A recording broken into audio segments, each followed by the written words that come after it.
semua dan bisa dijadikan contoh untuk kita semua sehingga kita dapat menjalankan daripada budaya positif.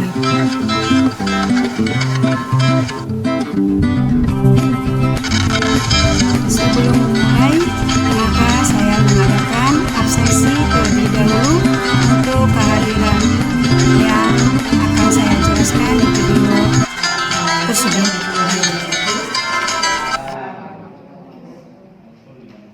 Izinkan saya menemani rekan kita, Bu Nur, yang hari ini akan melakukan melaksanakan tugas aksi nyata, yaitu diseminasi budaya positif. Ya, betul-betul ya. Ya, baik, nanti kita sama-sama kita dukung, kita bantu apa yang menjadi tugas Bu Nur untuk menyampaikan budaya positif di sekolah kita.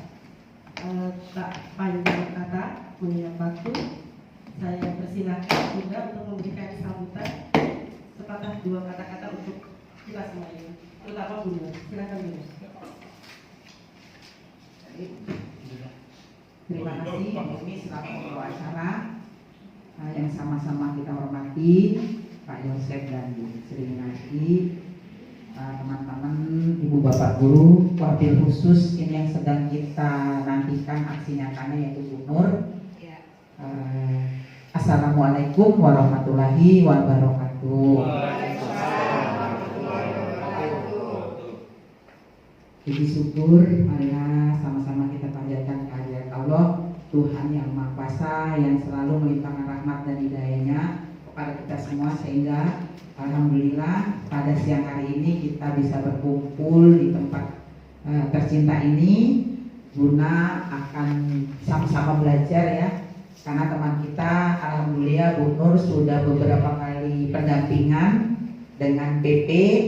Untuk hari ini Bu Nur mandiri akan memberikan aksi nyatanya tentang dimensi budaya positif. Alangkah baiknya kita sama-sama memperhatikan kenapa sih budaya positif itu apa saja sih, karena alhamdulillah yang sudah kita dapat jangan berhenti di diri kita sendiri, tapi harus kita demonstrasikan supaya teman-teman yang belum itu tergerak ya. Teman-teman yang belum itu ingin mencoba ikut serta menjadi seorang guru penggerak. Saya tidak akan berpanjang-panjang kata, monggo silakan waktu saya serahkan ke Bu Nur untuk mendiseminasikan apa sih budaya positif yang sudah Bu Nur lakukan. Mari teman-teman sama-sama kita saksikan, apabila nanti ada evaluasi, monggo. Itu saja saya akhiri, wabillahi taufiq wal hidayah. Wassalamualaikum warahmatullahi wabarakatuh. Waalaikumsalam warahmatullahi wabarakatuh. Terima kasih Bunda untuk dukungan dan penguatannya. Baik teman-teman, kita sama-sama akan saksikan, akan ikuti, akan simak, dan mudah-mudahan kita semua juga aktif ya untuk mendukung tugas Bu Nur ini yang akan menyampaikan tentang diseminasi budaya positif di sekolah. Silakan Bu Nur. Ayo kita berikan tepuk tangan dulu.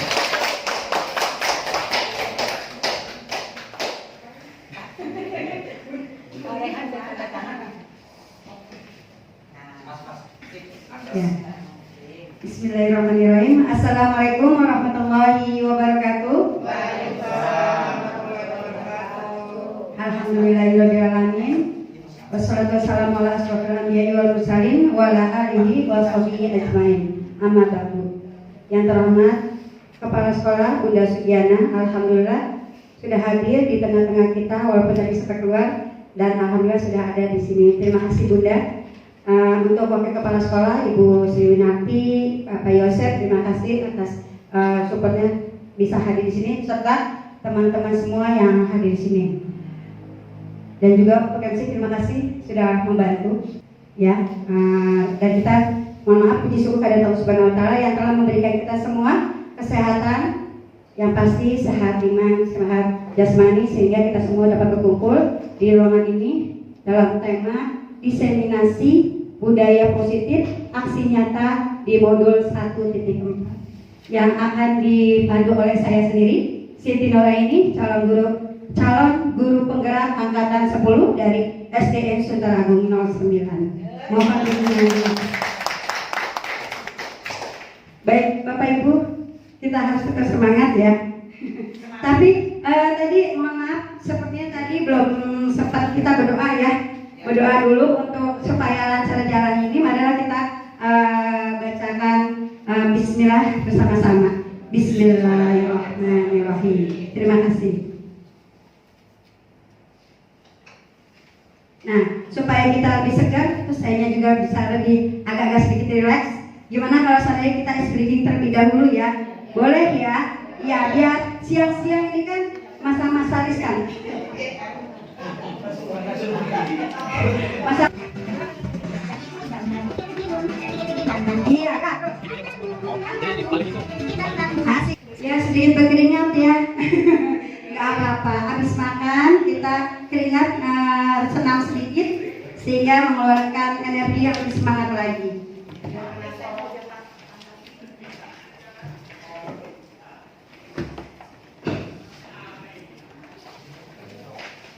Baik Bapak Ibu, di sini saya memiliki 7 pembelajaran, yakni diantaranya adalah calon guru penggerak dapat menyampaikan pembelajaran dari penerapan konsep inti dari modul budaya positif serta pemahaman mengenai konsep-konsep inti dalam modul budaya positif. Nah, di sini Bapak Ibu, sebelum kita akan masuk kepada materi selanjutnya, di sini saya akan memberikan pertanyaan-pertanyaan pemantik untuk Bapak Ibu. Ya, kita sama-sama ya untuk menjawab. Bapak Ibu, apakah Bapak Ibu setuju apabila pemberian hukuman dapat mendisiplinkan siswa? Bagaimana? Setuju atau tidak dengan kata yang di nomor 1? Setuju. Setuju? Ada yang bilang tidak? Setuju? Tidak? Oke, untuk Pak Yosef dulu alasannya. Silakan Pak Yosef. Pemberian hukuman dapat mendisiplinkan siswa, saya sangat setuju.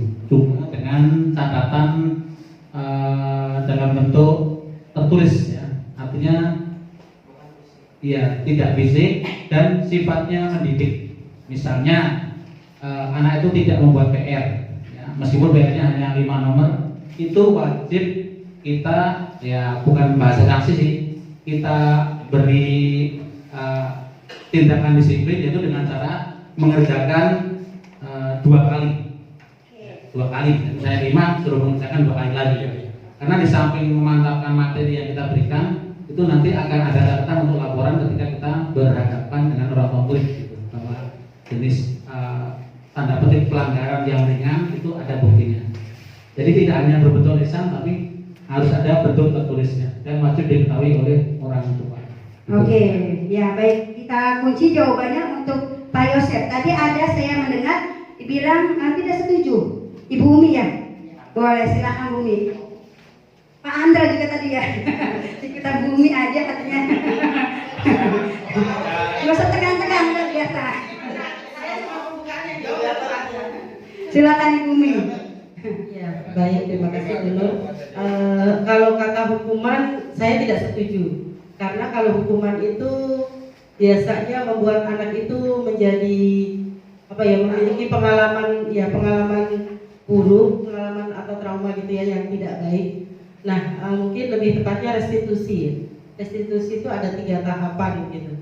Jadi kita mencari masalahnya, kenapa bisa melakukan itu, lalu kita cari solusinya bersama dan anak yang menemukan solusinya gitu. Sebagai contohnya misalnya anak terlambat atau tidak mengerjakan tugas gitu. Nah itu kita cari tahu kalau tidak mengerjakan. Tapi sebelumnya kita sudah punya kesepakatan dulu ya. Ya kita sudah punya komitmen atau kesepakatan bersama dulu. Apabila tidak mengerjakan tugas atau tidak melaksanakan aturan di sekolah itu, kita ada bukan sanksi tapi kita kembalikan lagi ke kesepakatan tadi gitu. Jadi lebih ke restitusi. Kalau hukuman saya tidak setuju. Gitu, Oke, terima kasih.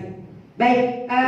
Untuk Bumi mengatakan pemberian hukuman dan mendisiplinkan siswa artinya kurang setuju atau tidak setuju dengan restitusi. Ya, nanti ada penjelasannya untuk selanjutnya. Dan untuk Pak Yosef setuju pasti memiliki alasan tersendiri, betul ya Pak Yosef ya, luar biasa. Kasih aplaus dong untuk teman-teman kita.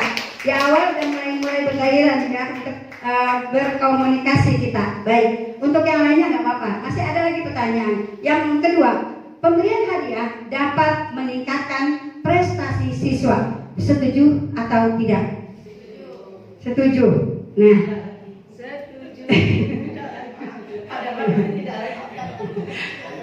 ya, kita kasih kesempatan untuk yang lain. Ayo dong, nggak apa-apa.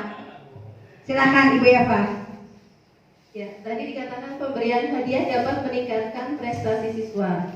Saya sangat setuju ya, karena bagaimanapun setiap siswa yang mendapatkan misalnya nilai bagus, kalau kita memberikan apresiasi, memberikan suatu reward ke dia, hadiah, itu dapat menambah motivasi dia untuk semakin belajar lebih giat lagi. Oke, baik, terima kasih Bu Eva. Berarti hampir semuanya setuju ya? Bagaimana? Ada yang tidak kan? Setuju ya? Setuju dan tidak setuju. Ya, setengah-tengah ini ya. Setuju dan tidak setuju. Berarti ada efeknya ya untuk jawabannya antara setuju dan tidak. Monggo silakan. Ya, baik. Terima kasih Bu Nur. Betul, untuk pemberian hadiah benar dapat meningkatkan prestasi siswa, memotivasi mereka untuk lebih giat belajar atau bahkan melakukan hal yang baik. Tapi kadang ada beberapa siswa belajarnya karena ingin mendapatkan hadiah, gitu. Hanya untuk mendapatkan hadiah. Kalau tidak mendapatkan reward ya sudah gitu. Jadi makanya saya katakan saya setuju dan tidak setuju. Iya. Seperti itu Bu Nur. Oke, baik, terima kasih Bu El dan Ibu Eva atas saat ini ya ucapan atau pendapatnya ya yang telah disampaikan. Kita tetap hargai. Nanti kita akan pelajari setelah pembahasan dari pertanyaan pemantik ini. Selanjutnya, pertanyaan yang ketiga. Guru harus mampu memberikan solusi untuk murid yang bermasalah. Yuk, setuju, Bunda? Ya, Ibu Kepala Sekolah, Bunda, silakan Bunda. Terima kasih Bu Nur atas kesempatannya. Guru harus mampu memberikan solusi untuk murid yang bermasalah. Nah, seperti contoh yang tadi diberikan oleh Bu Umi, seandainya misalnya anak itu terlambat, contohnya ya, kita harus cari tahu dulu kenapa sih dia terlambat, ya. Jadi kita telusuri sebab-sebabnya kenapa dia terlambat, jangan main hukum, gitu ya. Jadi memang seharusnya guru itu harus tahu permasalahan yang dihadapi oleh muridnya sehingga bisa memberikan solusi terbaik agar anak tidak kedepannya tidak mengulangi lagi kesalahan-kesalahan yang dia perbuat, begitu. Iya, oke, baik, terima kasih Bunda. Ada yang mengatakan tidak setuju? Atau kita kunci? Oke, silakan. Silakan Bu Dela. Wah, udah mulai panas nih. Ayo yang lainnya nggak apa-apa. Kita sharing ya, kita sharing di sini. Silakan. Terima kasih Bu Nur. Menurut saya setuju dengan pendapatnya Bunda juga, bahwa guru harus memberikan solusi juga untuk muridnya. Tapi di samping itu saya juga tidak setuju, karena menurut saya solusi itu bisa kita dapatkan dari murid itu sendiri. Jadi ketika murid itu bermasalah, dia yang melakukan kesalahan, maka dia harus mencari tahu solusinya seperti apa. Karena di awal pasti kita sudah komitmen. Iya, di awal pembelajaran kita sudah komitmen. Ketika dia melanggar, maka dia juga yang harus bisa mencari solusinya, dan guru juga harus memberikan pengarahan di situ. Nah, jadi itu menurut saya. Terima kasih. Iya, luar biasa. Bunda, tepuk tangan dong untuk semuanya. Untuk Bunda juga, terima kasih untuk semua yang sudah partisipasi, luar biasa. Semua jawabannya luar biasa dan saya apresiasi untuk teman-teman guru di sini. Baik, pertanyaan yang keempat. Guru berperan sebagai teman bagi murid. Setuju atau tidak? Iya. Monggo. Setuju atau tidak? Pasti antara pro dan kontra nih. Ya, kita di sini berpihaknya kepada siswa ya. Antara pro dan kontra. Monggo, ini memancing adrenalin kita loh untuk jawab kayaknya setuju, tapi ada yang nggak setuju juga deh gitu kan, pasti bergejolak kenapa dan seperti apa. Ada yang ingin mengeluarkan pendapatnya, dipersilakan. Oke, silakan Ibu Cepaka. Terima kasih warahmatullahi wabarakatuh. Menurut saya guru berperan sebagai teman bagi murid. Sama seperti yang sebelumnya ada dua sisi Bu, saya setuju dan tidak setuju. Yang pertama saya setuju guru harus berperan sebagai teman murid dalam batasan-batasan tertentu. Jadi tidak di luar batas atau kebablasan. Jadi murid tetap menghormati atau menghargai kita sebagai guru. Tapi di sisi lain kita memang harus menjadi teman karena dengan merasa menjadi teman maka murid akan nyaman baik dalam belajar maupun dalam menceritakan masalahnya. Cuman ya itu harus dalam batasan yang wajar, jangan kebablasan. Ya seperti itu menurut terima kasih. Iya, terima kasih Bu Cepaka. Iya, jangan kebablasan gitu ya. Terima kasih luar biasa, tepuk tangan untuk kita semua, luar biasa. Ya, siang-siang tadi sudah SBK dan ada pertanyaan pemantik dan luar biasa semua pada ikut berpartisipasi. Ya, untuk yang di sini, yang kanan, yang kiri, bahkan yang tengah. Baik, Bapak Ibu kita akan lanjutkan.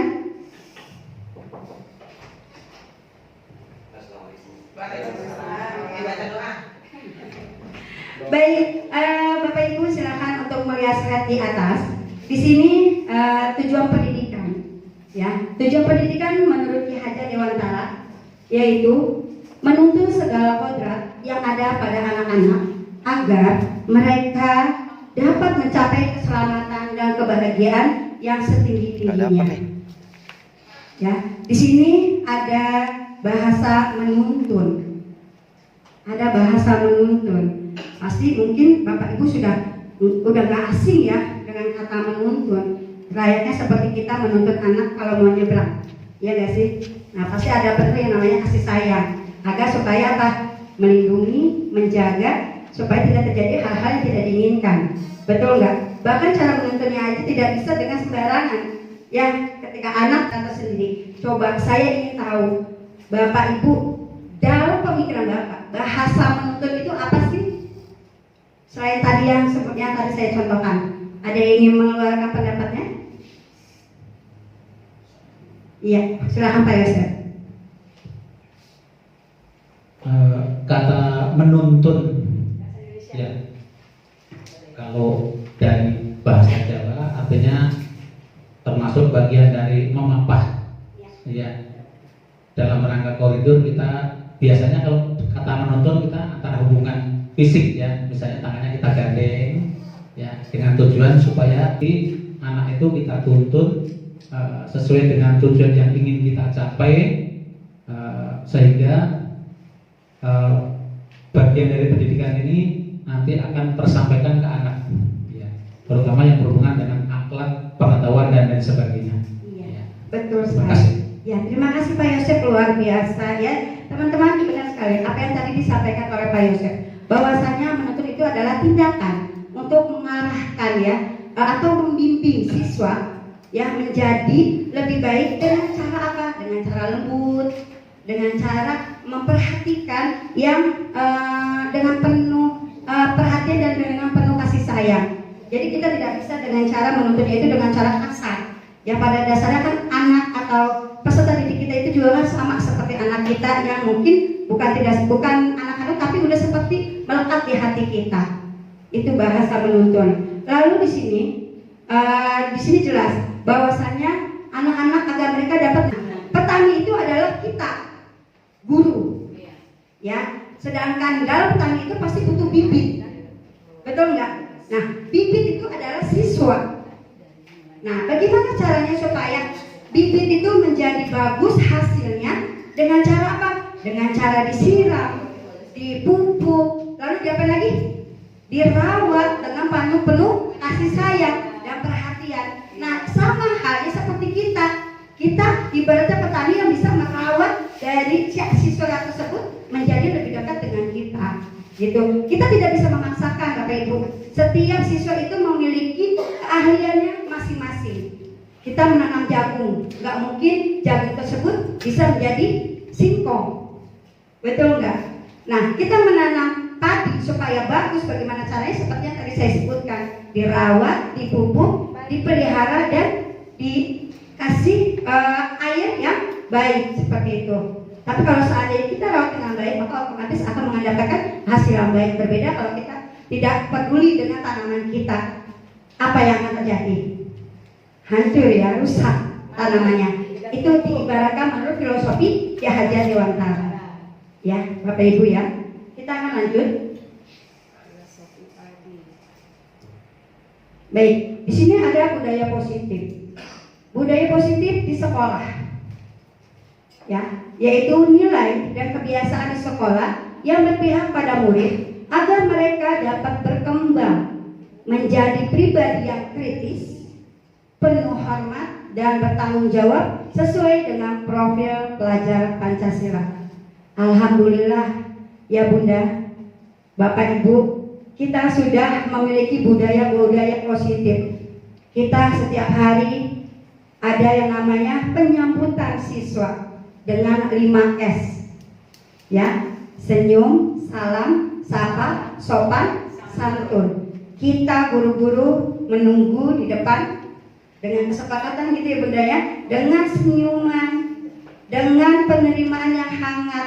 Yang tadinya kita nggak tahu, mereka mungkin ketika datang ke sekolah nggak dikasih duit, nggak dikasih uang sama orang tuanya, akhirnya apa? Sedih. Tapi kalau melihat gurunya tersenyum dengan ramah, maka anak tersebut akan merasa bahagia. Itu pasti ada dampak yang luar biasa untuk anak-anak yang akan mengikuti pembelajaran di sekolah. Lalu kita nggak tahu, mungkin di perjalanan dia kena marah sama orang tua, atau dia nggak ngerjain PR. Wah, aku takut nih kalau aku nggak ngerjain PR, pasti nanti aku akan dihukum. Nah, kata hukum itu akan kembali lagi, ya seperti itu. Nah, baik Bapak Ibu, kita akan membudayakan yang seperti yang tadi saya sebutkan.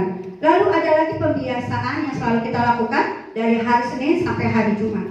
Dan itu semua sudah terbiasa kita lakukan dan teratur. Hanya saja memang tergantung dari kitanya peduli dan tidaknya kepada siswa-siswi kita. Nah, disinilah kita akan membahas tentang budaya positif. Nah, untuk profil pelajar Pancasila, semua pasti tahu setiap kata-katanya itu memiliki arti. Setuju ya Bapak Ibu ya? Ya, jadi setiap kata profil pelajar Pancasila itu pasti memiliki arti. Baik, kita akan lanjutkan.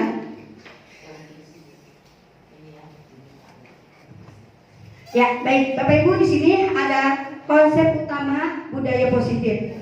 Mungkin di sini saya akan membahas ada di antara adalah perubahan paradigma belajar. Yang kedua, disiplin positif. Yang ketiga, motivasi perilaku manusia. Yang keempat, kebutuhan dasar. Kelima, posisi kontrol restitusi. Keenam, keyakinan kelas. Dan yang terakhir adalah segitiga restitusi.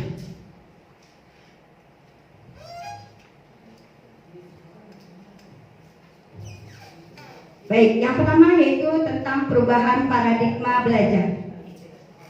Bapak Ibu, dengan kata paradigma belajar, pasti Bapak Ibu akan memahami, apalagi sekarang kita sudah belajarnya kurikulum merdeka. Betul enggak? Ya, mungkin berbeda dengan yang masa-masa lalu, yang mungkin bisa dibilang guru itu momok yang menakutkan. Ya kan?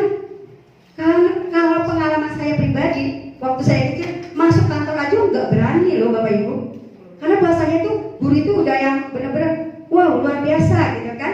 Tapi berbeda dengan sekarang, apalagi sekarang udah zamannya gadget. Itu sama guru udah, halo Ibu, udah merangkul, udah memeluk gitu kan, udah seperti benar-benar teman gitu ya. Nah, ini sekarang sudah ada yang namanya perubahan paradigma belajar. Pasti ada tujuan dan maksud dari semua dari menurut filosofi Ki Hajar Dewantara. Kita harus mengikuti zamannya. Ya, kemarin juga saya sudah bahas tentang kembali kita mengikuti zamannya. Saat ini adalah zamannya gadget. Nah, kita tugasnya adalah mengarahkan, menuntun seperti itu. Ya. Nah, dalam membangun budaya positif, sekolah dapat menyiapkan lingkungan yang positif, aman dan nyaman. Agar apa? Agar siswa mampu berpikir, bertindak dan mencipta dengan merdeka, mandiri, dan bertanggung jawab. Setiap kata siswa mampu berpikir, berarti dia bisa mencari solusi. Solusi apa yang telah dia lakukan? Solusinya apa yang dia pernah perbuat, baik itu yang baik ataupun yang tidak sama sekali. Lalu bertindak dan mencipta dengan merdeka, mengeluarkan aspirasi. Sekarang pembelajaran kita tidak bisa. Ketika anak menjawab, kita tidak bisa, kamu salah. Betul nggak Bapak Ibu? Ketika kita memberikan pertanyaan, itu nggak benar, itu bikin membuat siswa tersebut menjadi down dalam berargumentasi. Jawaban sebagus atau dia mengulang kembali tetap harus kita hargai. Agar apa? Merdeka mengungkapkan apa yang dia rasakan. Walaupun mungkin agak nyambung, kita lah tugasnya untuk mengarahkannya. Ada step-stepnya seperti itu. Lanjut, mandiri. Ya, dari kata mandiri semua pasti tahu dan paham. Dia harus bisa melakukan segala sesuatunya itu sendiri tanpa bantuan orang lain. Ya, mungkin kata mandirinya itu tanpa bantuan orang lain dengan sesuai usianya masing-masing. Ya, Bapak Ibu. Lalu bertanggung jawab. Apapun yang dia lakukan harus berani mempertanggungjawabkan dari segi masalahnya. Ya, gimana Bapak Ibu, sepakat ya? Dan terakhir adalah disiplin, sangat berkaitan dengan kontrol guru terhadap siswa. Nah, di sini Bapak Ibu, kita sebagai guru sangat-sangat dituntut tidak hanya mengajar saja di dalam kelas, tapi kita harus peduli dengan lingkungan sekolah. Saya merasakannya luar biasa. Kita harus peduli. Maaf ya Bapak Ibu, terkadang nih, ketika kita turun dari tangga, mungkin semua apa yang pernah disampaikan Bunda itu berasa banget sama saya. Ketika kita datang turun ataupun naik dari tangga, melihat siswa, melihat anak murid kita tidak menggunakan pakaian rapi, kalau Bapak Ibu merasa peka hatinya, pasti akan langsung menegur. Pakaian kamu gak rapi nak, coba masukin ke dalam celananya atau roknya. Kalau sekiranya jilbabnya, contoh yang mengsok kanan kiri, kita juga punya hak untuk membantu siswa tersebut untuk bisa lebih baik, lebih rapi. Dengan cara apa? Ayo dong, bajunya kayaknya agak-agak sedikit kotor, kena coret-coret. Nanti besok dicuci biar lebih rapi lagi ya, ditambah cantik. Ada kata-kata yang memotivasi dia. Oh iya Bu Guru, nanti insya Allah aku akan lebih baik lagi. Seperti itu. Nah, jadi semua itu dari kontrolnya kita sebagai guru terhadap siswa, peduli kita, gitu ya, dalam lingkungan, baik itu di pembelajaran kelas maupun di lingkungan sekolah. Oke, baik, kita lanjutkan ya Bapak Ibu.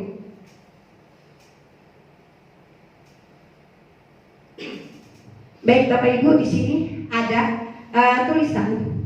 Saya menginginkan dan mengharapkan Bapak Ibu boleh berhadapan dengan teman, dua pasang dengan pasangan, membayangkan di sini Anda dan teman Anda akan melakukan kegiatan cobalah buka. Boleh sambil dibaca. Ayo Pak Yosef sama siapa temennya? Bunda sama Bu.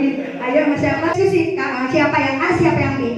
Yang A tugasnya adalah membayangkan, boleh sambil merem, membayangkan bahwa dia memegang sesuatu yang sangat-sangat berharga, ya, yang sangat berharga, yang benda itu tidak boleh ada yang memiliki, ya seperti itu. Dan coba bayangkan juga menyimpan sesuatu yang sangat berharga di kepalan tangan, dan juga benda tersebut sekuat tenaga karena begitu pentingnya dalam kehidupan Anda. Yuk silakan Bapak Ibu sambil merem untuk tugasannya, ya. Dan tugasnya adalah menggoda, merayu, bisa dengan cara memberikan hadiah, bisa dengan cara menghabis, mengintimidasi. Yuk silakan, ayo berhadapan. Bisa nggak? Pakai telepati. Pakai telepati. Maksudnya, ketika Bapak Ibu memiliki sesuatu, Bapak Ibu punya prinsip nggak sih? Punya keyakinan nggak sih bahwasanya apa yang Bapak inginkan, prinsip yang Bapak Ibu inginkan, itu jangan sampai tergoyahkan dengan teman, walaupun itu teman seangkat apapun. Ini loh aku, jangan tergoda. Contoh sedang mengerjakan sesuatu, kau sok rajin. Biar apa tuh rajin-rajin? Kan sedang menggoda. Yang poin B-nya teman, ya, teman B-nya menggoda, bisa dengan ajuan, bisa dengan hadiah, bahkan bisa dengan cacian, intimidasi. Itu kan artinya apa? Menggoda kita gitu loh. Nah, Bapak Ibu mau yang mana posisinya di situ ya? Untuk bahas saya seperti ini. Baik, kita lanjutkan. Gak usah. Oke, kita masuk ke perubahan paradigma belajar. Nah, di sini kita masuk ke perubahannya. Maksud daripada perubahan paradigma teori kontrol, ilusi kontrol menurut William Glasser. Ilusi guru mengontrol murid. Ilusi bahwa semua penguatan positif, efektif, dan bermanfaat. Ilusi bahwa kritik dan membuat orang merasa bersalah dapat menguatkan karakter. Ilusi bahwa orang dewasa memiliki hak untuk memaksa. Nah, itulah arti daripada yang saya contohkan. Itu adalah ilusi. Bagaimana cara kita mempertahankan apa yang kita harapkan dan apa yang kita punya. Oke, Bapak Ibu, kita lanjut.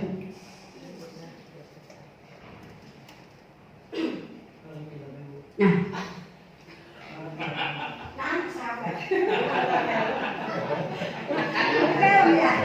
baik, di sini kita masuk ke disiplin positif. Apa sih makna daripada disiplin? Arobin tahu nggak bahasa daripada disiplin? Disiplin. Ayo silakan untuk menjawab. Ini gampang. Ini. Ya silakan. Makna dari disiplin ke sekolah atau kerja, ya kita juga harus tepat waktu, terus disiplin untuk berpakaian.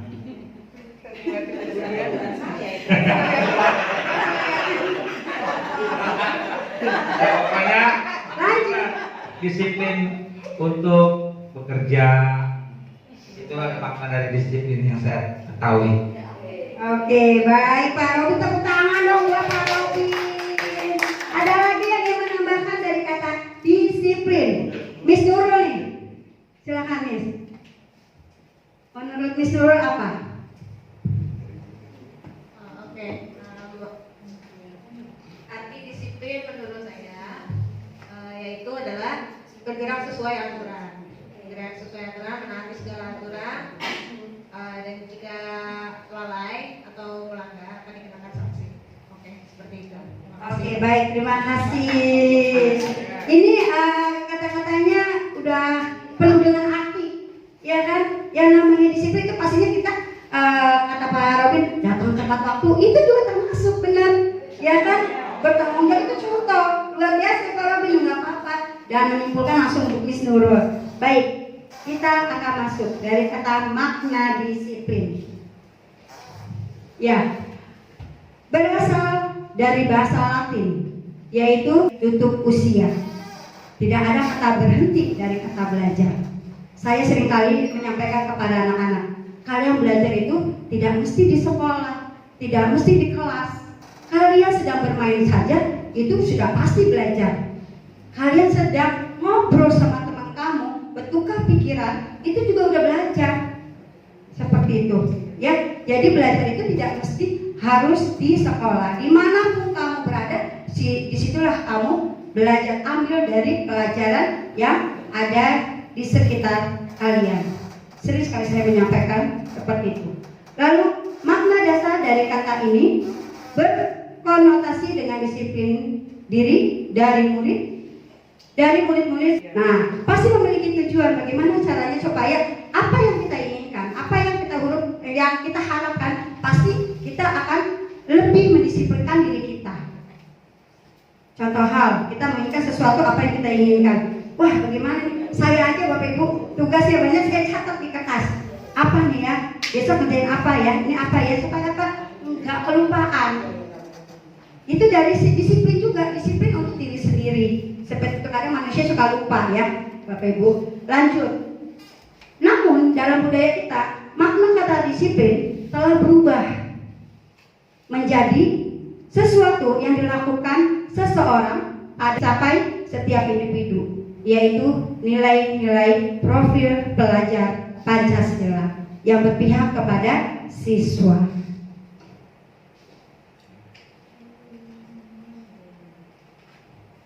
Baik, tadi ada pertanyaan pemantik. Masih ingat ya Bapak Ibu ya, dari pertanyaan pemantik tersebut, motivasi perilaku manusia. Sedikit kita akan mengulas tentang motivasi. Yang namanya motivasi itu kan keinginan apa yang ada di dalam diri kita. Betul ya Bapak Ibu ya. Nah, di sini ada teori motivasi perilaku manusia. Yang pertama, untuk menghindari ketidaknyamanan atau hukuman. Apa yang akan terjadi apabila saya tidak melakukannya? Itu ada bahasa seperti itu. Nah, itu masuk kepada motivasi eksternal. Motivasi yang ada di luar. Selanjutnya, untuk mendapatkan imbalan dari orang lain atau institusi, apa yang akan saya dapatkan apabila saya melakukannya? Itu juga masuk kepada motivasi eksternal. Nah, selanjutnya untuk menghargai diri sendiri menjadi insan sesuai harapan. Saya akan menjadi orang yang seperti apa apabila saya melakukannya. Nah, itu adalah motivasi internal, tujuan disiplin positif. Itu datangnya dari diri sendiri, yakin ke diri sendiri, bukan karena harapan tujuan dari luar. Seperti itu. Contoh, Bapak Ibu kan mau datang nih ke sekolah mengajar, pasti kan ada sifat disiplinnya dong. Jangan karena buru-buru, aduh takut telat gitu kan. Iya, karena absen. Ya, takut dipotong. Tapi mayoritas begitu ya. Ya, datang. Ya itu dari eksternal, ada tekanan-tekanan dari instansi. Gitu loh. Dari instansi, datang buru-buru, ya kamu absen. Lega gitu kan. Nah, itu yang sangat-sangat tidak diharapkan. Harusnya dari internal dengan tujuan apa? Mendisiplinkan diri sendiri.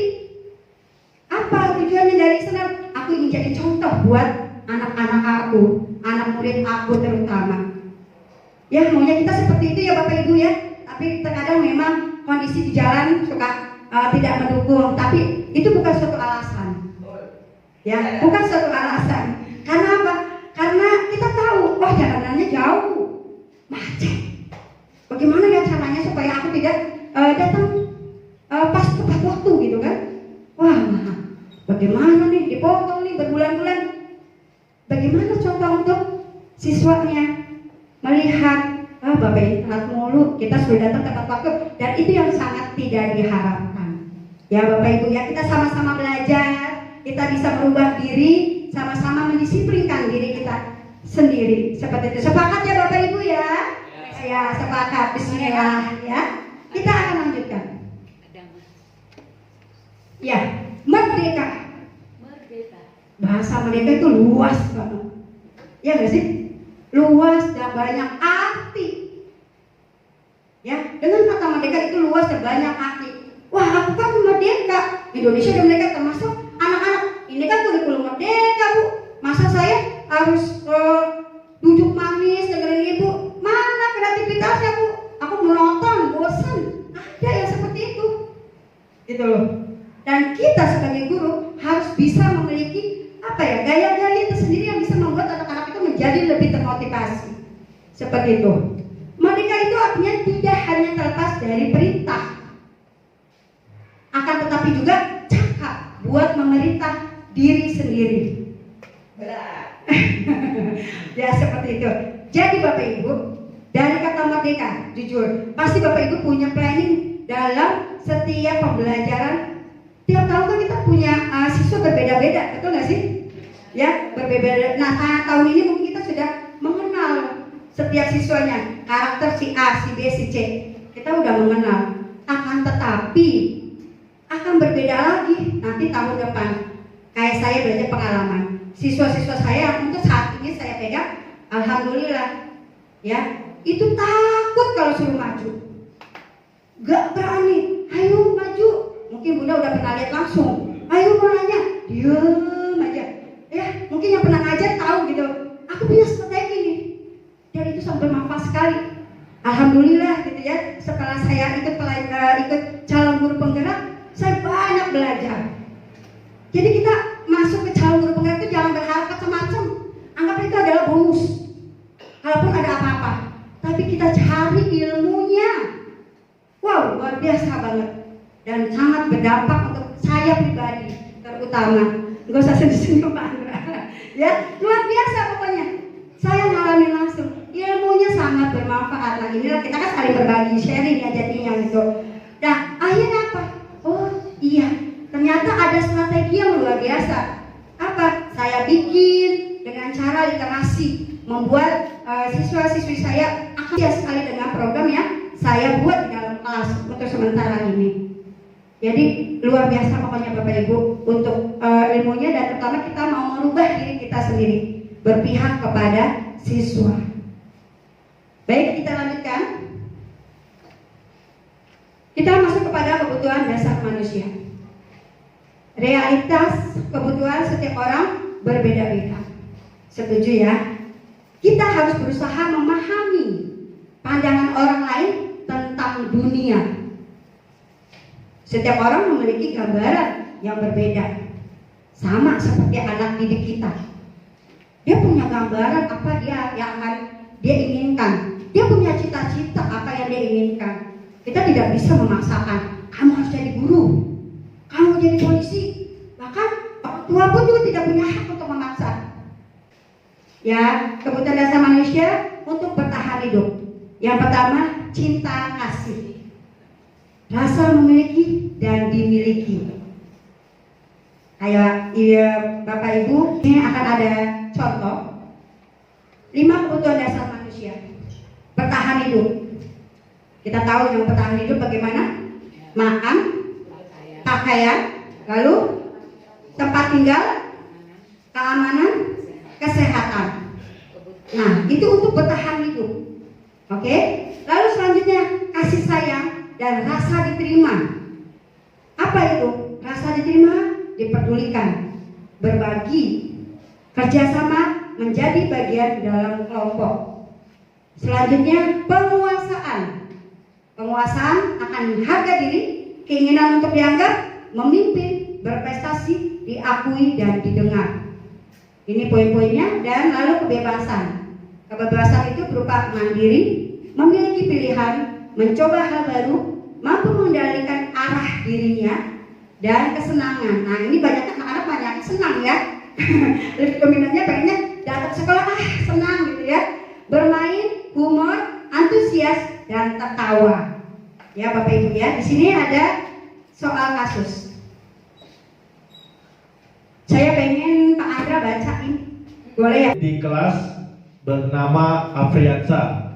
Beberapa anak telah datang dan mengeluhkan Afriansa yang seringkali meminta bekal makan siang mereka dengan paksa. Jika Anda menghadapi situasi, baik, ini adalah contoh kasus. Bapak Ibu bisa baca ya. Kita akan memecah kasus nih. Yang Ibu Ulfa ini guru kelas 3 di SD Negeri Badau. Bingung nih cara menghadapi si Afriansa yang datang mengeluh, selalu mengeluh meminta bekal makan teman-temannya.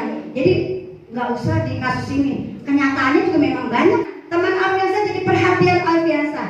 Berarti apa? Rasa sayang, ingin diperhatikan, memiliki dan saling rasanya saling ingin memiliki. Lalu dia merasa hebat karena temannya menjadi takut. Wow. Dan memenuhi keinginannya itu adalah power. Ya, kekuatan. Selanjutnya Afriansa merasa bosan dengan bekal. Dari bekal yang dibawain oleh orang tuanya karena selalu bekalnya yang sama. Ada titik bosan ternyata ya. Nah, itu namanya kebebasan. Dan yang terakhir, Afriansa hanya iseng dan dia menikmati ekspresi wajah temannya yang kesal gitu, yang marah. Dia merasakan fun, bahagia melihat temannya meluapkan kemarahannya. Kita akan lanjut tadi ya. Nah, mari berarti kita jawab ya. Hukuman atau konsekuensi? 1. Lari mengelilingi lapangan basket 2 kali karena terlambat hadir di sekolah. Hukuman atau konsekuensi? Oke, apa? Hukuman. Kita kunci ya. Baik. Yang kedua, membersihkan coretannya yang dibuat di meja tulisnya. Konsekuensi. Oke, kita kunci. Murid diminta push up karena tidak menggunakan masker ke sekolah. Hukuman. Lanjut, menggantikan kertas tugas temannya yang ia coret. Konsekuensi. Berjemur di lapangan basket pukul 12 siang karena mengobrol dengan teman. Hukuman. Kita kunci. Murid diminta bertelanjang kaki karena tidak memakai sepatu berwarna hitam sesuai peraturan sekolah. Hukuman. Kita kunci ya, ingetin ya. Lalu selanjutnya, berdiri di depan kelas sambil mengangkat kaki. 1. Karena jawabannya. Yang pertama tadi hukuman. Oke ya, deal ya. Sama berarti. Lalu konsekuensi. Yang ketiga hukuman, sama enggak? Sama. Kita semua kasih aplaus dong untuk semuanya. Luar biasa. Berarti sudah tahu ya antara hukuman dengan konsekuensi. Ya. Kemarin Ibu siapa ya? Bu Ros ya sudah menjelaskan. Jadi boleh memberikan hukuman sesuai dengan pelajarannya. Kayak memang dia olahraga ya berarti boleh dia datang telat, hukumannya mengelilingi lapangan. Jadi sesuai dengan apa yang dia pelajari. Oke, baik. Ya, posisi kontrol guru. Penghukum, teman, rasa bersalah, pemantau dan manajer. Bapak Ibu mau yang mana? Mau yang mana? Teman. Lalu apa lagi? Manajer. Mau jadi manajer. Pak Yana Saiful apa? Teman. Pemantau. Teman aja deh. Teman aja. Ibu Lin? Ibu Lin? Manajer aja katanya. Lalu Ibu Cepaka? Teman. Yang lainnya? Oke. Boleh memilih silakan ya. Nah, Salam bahagia Ibu dan Bapak guru hebat. Dalam penerapan disiplin positif restitusi, salah satu program yang dikembangkan adalah 5 posisi kontrol. 5 posisi kontrol dalam restitusi adalah proses perjalanan seorang pendidik agar dapat mengenali dirinya. Pada video kali ini, kita akan membahas tentang 5 posisi kontrol yang dikembangkan oleh Diane Gosser dan contoh penerapannya.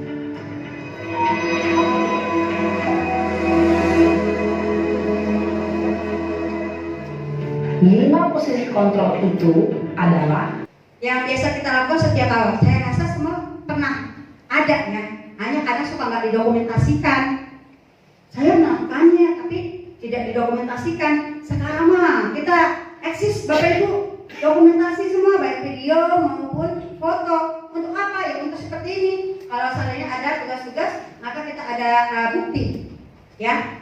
Bahasa tubuh dan ekspresi wajah yang keras adalah nilai-nilai kebajikan atau prinsip-prinsip universal yang disepakati bersama secara universal lepas dari perbedaan agama, suku, negara, dan bangsa.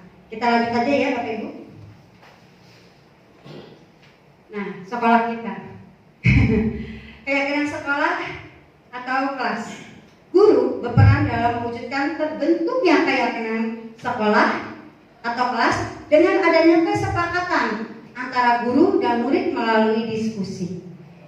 Ya, keyakinan sekolah atau kelas merupakan pernyataan yang bersifat universal yang mudah diingat, dipahami dan harus diterapkan di lingkungan sekolah. Ketika kita membuat keyakinan kelas, jangan panjang-panjang, Bapak Ibu. Yang penting kita mengeluarkan anak-anak dengan apa ya? Dengan bahasanya dia. Contoh, kalau ke toilet harus izin, dicatat sama dia. Lalu kalau misalnya ingin mau bertanya, tunjuk tangan, dicatat. Dan itu adalah kesepakatan kelas yang harus kita jalani.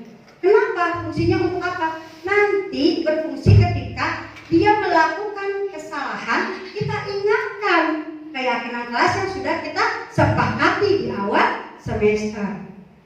Gitu. Jadi jangan asal bikin-bikin aja tapi tidak ada fungsinya. Sayang Bapak Ibu. Dipakai dan digunakan seperti itu. Lanjut. Di sini ada budaya positif, lingkungan positif dan selanjutnya. Oke, selalu kita lanjut ya. Ternyata, nah ini berfungsi ternyata saya pakai untuk laporan ke tugas saya. Dan ini saya abadikan. Biar nggak hilang ya saya masukin ke TikTok. Kan sesuai dengan zamannya. Seperti itu. Anak-anak senang kalau melihat ada dia di sosial medianya, media saya terutama. Ya seperti itu Bapak Ibu. Dan ini kegiatan-kegiatan di dalam kelas saya membuat kesepakatan. Di atas adalah awal saya mau memulai pembuatan keyakinan kelas, penjelasan segala macam, lalu mereka menempel apa yang dia inginkan untuk ke depan selama setahun menjadi lebih tertib di dalam kelas. Terutama kalau saya lebih meyakinkan kebersihan. Buat saya kelas itu ibarat rumah atau kamar kalian. Kalau kelasnya berantakan pasti nggak akan merasa nyaman. Betul ya Bapak Ibu ya. Baik, kita lanjutkan. Nah ini yang terakhir. Akhir ya. Nah apa itu segitiga restitusi? Tadi iya, sinnya udah hilang. Hilangnya di sini tuh. Ya kan? Apa itu segitiga restitusi? Tadi sudah dijelaskan sama Bu Umi. Nah, segitiga restitusi. Bapak Ibu, ternyata di pembelajaran saya yang saya alami saat ini, saya tahu semua Bapak Ibu sudah luar biasa. Saya sampai begini ya di dalam hati. Oh ternyata apa yang saya kasus yang selama ini saya hadapi itu namanya segitiga restitusi. Dengan apa? Yang pertama kita harus mendengarkan permasalahannya. Mengapa siswa tersebut melakukan kesalahan? Contoh datang telat. Itu kita harus tanyakan dulu apa alasannya. Gitu kan? Dengan pernah melakukan kesalahan. Ibu juga pernah telat, tapi harus bisa merubahnya. Jadi kita memposisikan dia bukan salah satu orang yang melakukan kesalahan, tapi kita juga pernah melakukan kesalahan. Manusia tidak ada yang sempurna, setuju ya Bapak Ibu ya. Lalu setelah itu kita validasi, gitu. Validasi dengan cara apa? Siswa mencari, menjawab apa yang harus dia lakukan dari kesalahan yang dia lakukan. Jangan kita yang menjawab. Kamu biarkan siswa yang bicara. Terus menurut kamu apa yang harus kamu lakukan supaya kamu tidak telat lagi, gitu kan? Oh iya Bu, berarti saya harus tidurnya lebih cepat Bu. Oh saya tidak boleh banyak main game. Oh saya bermainnya jangan terlalu malam-malam. Itu salah satu hal yang harus diperhatikan. Nah sudah memvalidasi masalah, kita langsung masuk kepada keyakinan kelas. Oke, baik, sekarang kita masuk kepada keyakinan kelas. Kamu ingat gak apa itu keyakinan kelas yang pernah kita sepakati dari awal? Ya Bu, tidak boleh datang telat. Ya seperti itu, tidak boleh datang telat karena itu pasti ada konsekuensinya. Betul sekali. Jadi itu ada prosesnya. Setelah saya mempelajari, oh iya ya, ternyata itu namanya segitiga restitusi. Saya rasa Bapak Ibu juga pernah mengalami hal seperti itu, menghadapi siswa yang seperti itu. Dan luar biasanya saya rasa Bapak Ibu guru juga tidak ada yang seperti zaman dulu. Wah kamu tuh gak bisa, berdiri di depan, angkat kaki kamu, cewek kuping kamu. Saya pernah sih begitu. Waktu SD, iya gak apa-apa gitu kan, cewek. Tapi sekarang udah tidak bisa seperti itu. Ya, oke baik Bapak Ibu. Segitiga restitusi adalah proses menciptakan kondisi bagi murid untuk memperbaiki kesalahan mereka sehingga mereka bisa kembali pada kelompok mereka dengan karakter yang kuat. Ini yang tadi saya bicarakan tentang segitiga restitusi. Bapak Ibu ini penting banget loh. Saya ini pertama nih, jujur mas saya ini kalau yang udah GP mah udah ya Kak Damar sudah tahu ya Kak Damar, Bu Umi gitu ya. Kalau saya pribadi ya, saya baru tahu dengan kata segitiga restitusi. Dan saya rasa mungkin teman-teman yang udah sering hadir di acara guru penggerak sudah tahu banget. Nah ini segitiga restitusi. Yang pertama, menstabilkan identitas. Nah, menstabilkan identitas ini setiap orang pasti pernah melakukan kesalahan. Yang tadi saya sebutkan. Kamu bukan satu-satunya yang pernah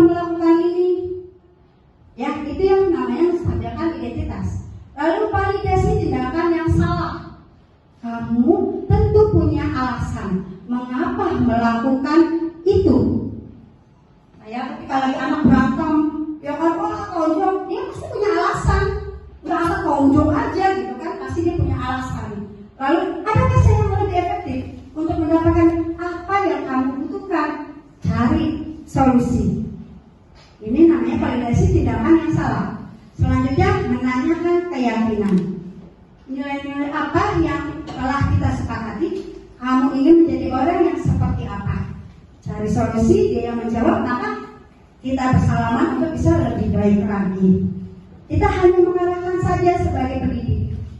Gitu. Dia yang akan menjawab, oh saya seperti ini, saya harusnya begini. Nah itu ya Bapak Ibu. Ya, diluruskan lagi, silakan Pak Damar, silakan. Terima kasih. Assalamualaikum warahmatullahi wabarakatuh. Mohon izin Bunda, Pak Buwin, Pak Yasir, Bapak Ibu guru semua. Izin Bunur ya. Bunur tadi sudah menjelaskannya tentang segitiga institusi ini ya. Jadi di mana di sini siswa itu sekarang itu tidak boleh menghukum ya, hukum siswa. Ya, jadi kita menyadarkan siswa, yaitu seperti apa tadi Bunur jelaskan, yaitu siswa itu kiranya itu mengerti apa kesalahannya dia. Pertama itu, terus kedua kita menstabilkan identitas ya, jadi jangan sampai membuat anak itu merasa bersalah karena telah melakukan sebuah kesalahan itu tadi, seperti itu. Jadi supaya anak itu tidak trauma tadi ya, betul ya katakan ya. Jadi seperti itu. Lalu alasan ya kenapa kamu melakukan hal tersebut. Tentu saja jika kita tanyakan alasan, pasti setiap siswa itu mempunyai alasan-alasan tertentu ketika dia melakukan sebuah kesalahan. Jadi seperti itu. Lalu kita ajarkan dia untuk mencari solusi ya, jadi dia punya masalah, dia harus bisa memecahkan masalah tersebut ya. Jadi oh saya punya masalah seperti ini, jadi solusinya itu seperti apa supaya saya tidak melakukan kesalahan yang sama berulang kali. Jadi seperti itu. Jadi siswa itu bukan masalahnya itu bukan dipecahkan oleh kita sebagai guru, tapi siswa sendiri yang memahami dan memecahkan masalahnya itu sendiri. Jadi seperti itu. Benar apa kata Ibu Nur jelaskan tadi tentang restitusi. Memang kata ini hal baru, tapi tindakan sebetulnya sudah kita lakukan selama ini di dalam kelas. Ya, contohnya tadi anak terlambat, itu kan melakukan kesalahan yang pertama. Salahnya apa?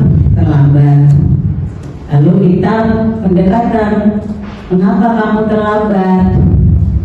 Temukan masalahnya. Kalau kamu hari ini terlambat, berarti apa yang kamu lakukan supaya tidak terlambat? Misalkan saya bangun kesiangan Bu, karena tidurnya terlalu malam. Kita pancing, jadi apa yang kamu lakukan supaya tidak terlambat? Untuk membuat restitusi, itu ada di YouTube kanal saya, sudah di-share. Tapi mungkin ada yang lebih bagus lagi dari video pemerintah, yang mungkin di PMU juga sudah ada videonya banyak. Kalau sudah masuk ke tahap restitusi, ya kita akan lanjutkan. Nah ini tadi segitiga restitusi, menstabilkan identitas, validasi tindakan yang salah, menanyakan keyakinan. Nah saya minta Bapak Ibu, tadi saya dari awal sampai akhir, ya awal sampai akhir sudah memberikan materi. Mohon maaf jika banyak kekurangan, tapi di sini saya boleh ya meminta umpan balik dari Bapak Ibu untuk mengungkapkan apa sih yang dibahas tadi. Boleh saya meminta siapa? Buin ya, silakan. Ini adalah umpan balik dari teman sejawat yang akan disampaikan oleh Wakil Kepala Sekolah Ibu Sri Winarti dan juga teman sejawat Bapak Saiful. Ya, untuk hari ini umpan balik yang Bu Nur lakukan dan materinya ya. Baik, materinya cukup banyak, saya bilang banyak ya. Dari itu pasti kita sebagai guru sudah kita terima semuanya. Dan kita mendapat pengayaan penambahan lagi dari Bu Nur. Tinggal kita bagaimana mempraktekannya di kelas masing-masing, bagaimana kita memperlakukannya kepada anak didik kita. Seperti yang sudah tadi teman-teman sampaikan, pengalaman-pengalamannya di kelas, mungkin itu bisa menjadi tambahan ilmu kita, tambahan masukan kita dalam menghadapi masalah anak-anak. Kita harus mencari apa permasalahannya, kita sepakati apa yang harus dilakukan sehingga permasalahannya dapat terselesaikan dengan kesepakatan bersama anak-anak tersebut dan mereka mempunyai kesadaran untuk melakukannya lebih baik lagi. Itu saja pembalik dari saya ya. Bu Nur udah hebat, sukses, lancar untuk CGP-nya. Ya, terima kasih. Terima kasih, saya minta 2 orang ya. Udah, siapa? Sekarang udah milih siapapun. Teman sejawat. Siapa yang mau? Pak Ibu. Asik. Saya izin video ya.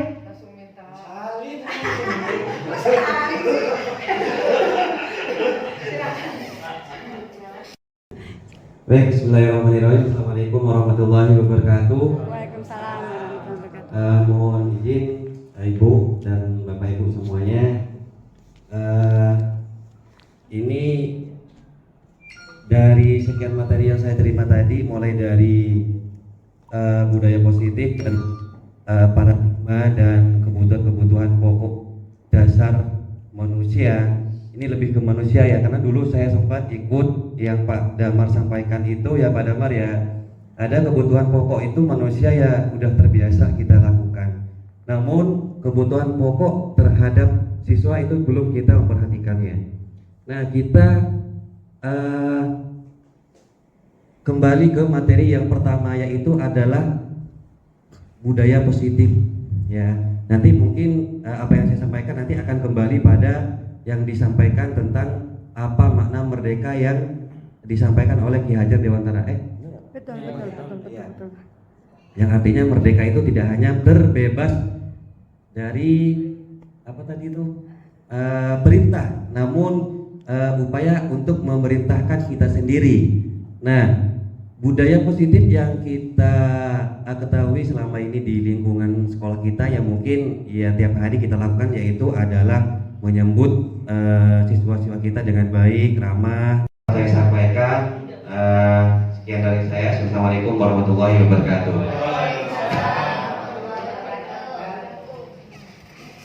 Wow, luar biasa. Terutama untuk kita semua yuk, waktu sudah menunjukkan sepertinya.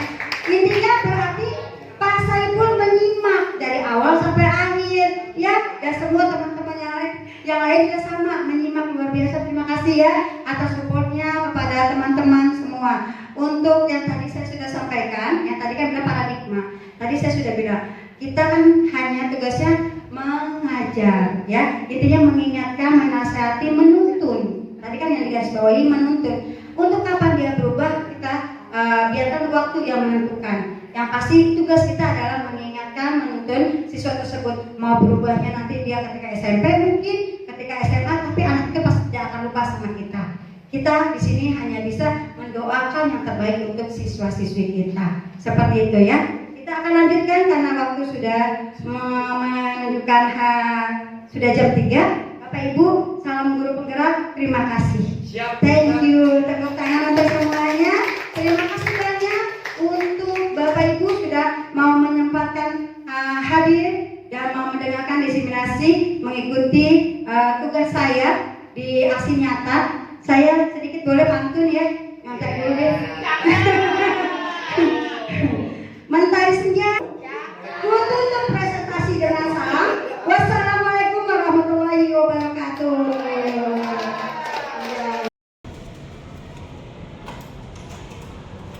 Assalamualaikum Bu Nur.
menghargai tindakan kamu ya.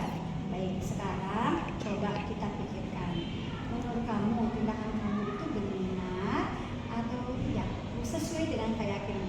Kemarin kan kita waktu pertama kali masuk ke sekolah sudah membuat keyakinan kelas ya, betul nggak sih Marisa, ingat ya?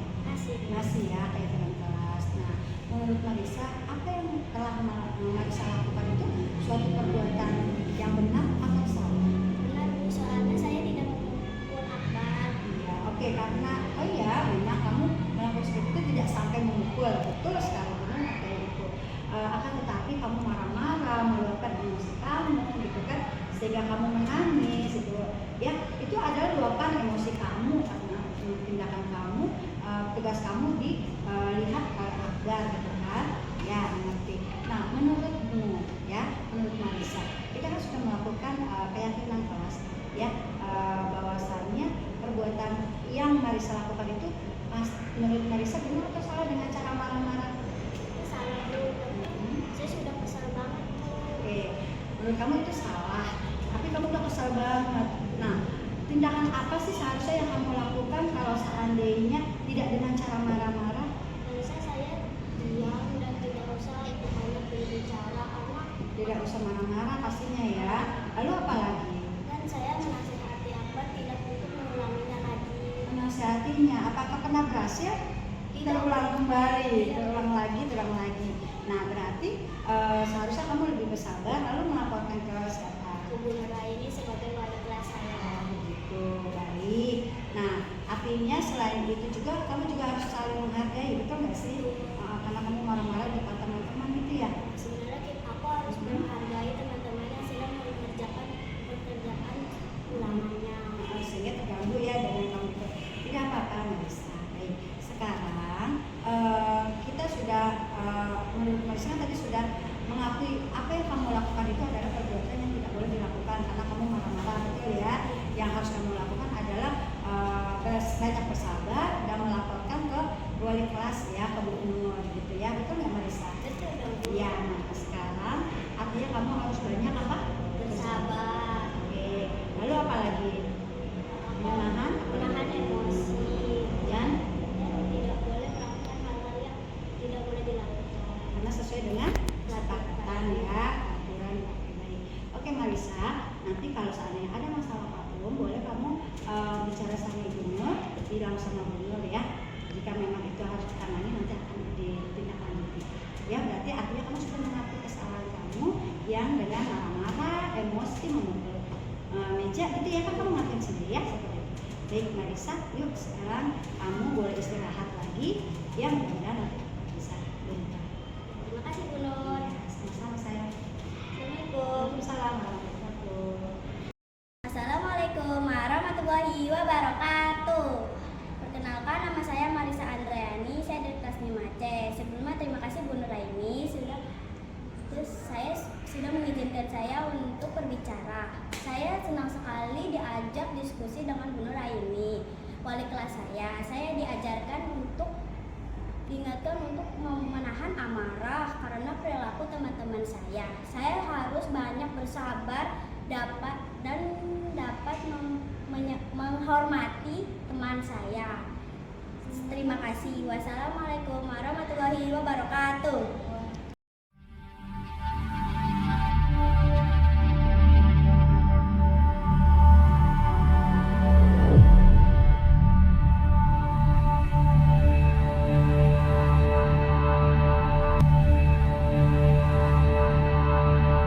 Assalamualaikum warahmatullahi wabarakatuh. Saya Ibu Sudiana selaku Kepala Sekolah di SDN Sultan Agung 09 akan memberikan umpan balik tentang diseminasi yang sudah disampaikan oleh Bu Nur yang diikuti oleh beberapa rekan kerjanya yaitu teman sejawat.